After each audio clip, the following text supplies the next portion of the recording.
Will the Bengals take down the Panthers and get to 5-4 ahead of the bye week? Hi again, everyone, and welcome into Cincinnati Bengals Talk. I'm James Rapien here at Paycor Stadium, where Joe Burrow and company, well, they're shorthanded. They're essentially limping into this game, at least from an injury standpoint, and yet, if you can get to 5-4, you can take a collective breath and get yourself ready for the second half of the season. A quick reminder to hit that subscribe button, ring the bell. We're going to have all your post-game coverage right here on CBT. But going into this game, let's be honest here.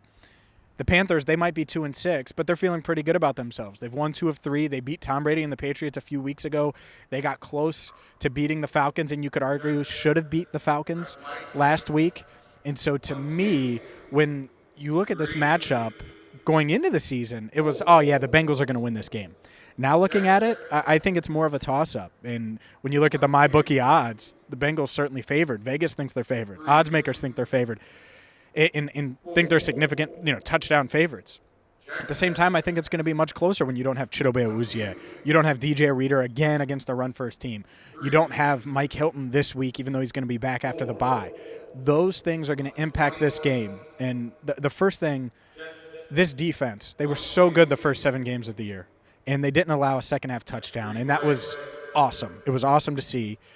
At the same time, this is not the same unit, and so I think that's going to be certainly a thing to take note of, because this defense probably will give up points today, and they may give up 20. They may give up a touchdown to start the third quarter like they did last week. They're not going to be able to carry the team like they did in previous weeks. So now you look at Joe Burrow, you look at T. Higgins, you look at Tyler Boyd.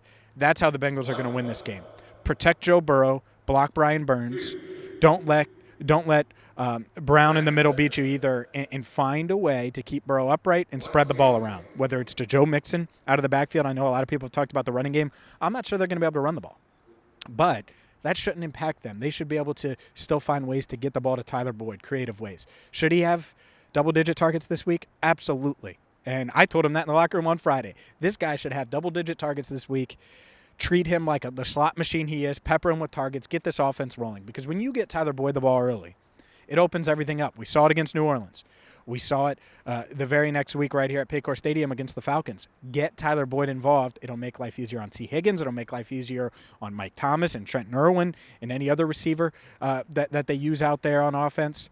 And it's going to open things up for Hayden Hurst up the seam. So to me, this offense for the first time this season, and they set the tone against the Falcons, but for the first time this season, the offense is going to have to carry this team to a victory, and they have to do it without their best weapon in Jamar Chase.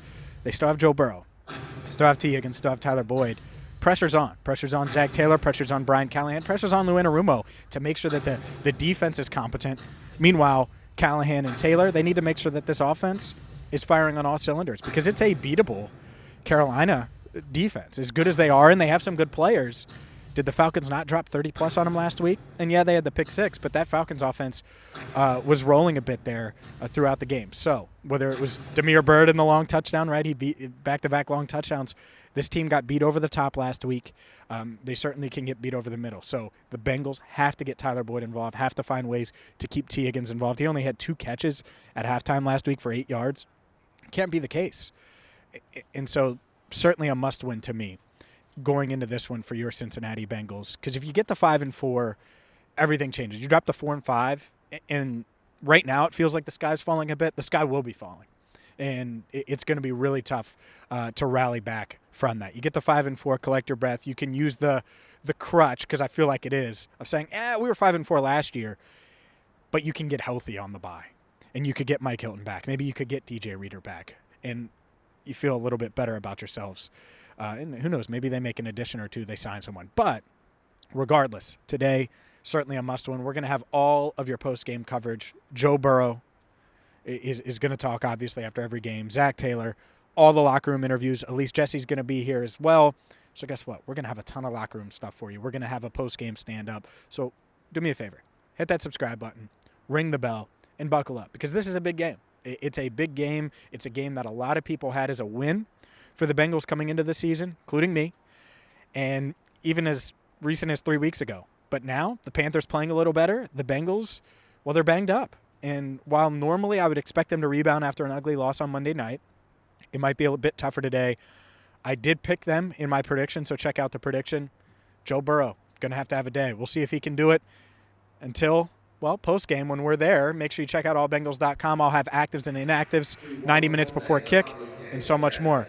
For Andrew Fox-Miller, our channel coordinator, who's out and about at tailgates today, so if you're tailgating, make sure you say hi to Andrew. If you see him, he'll be wearing the same shirt, CBT, baby.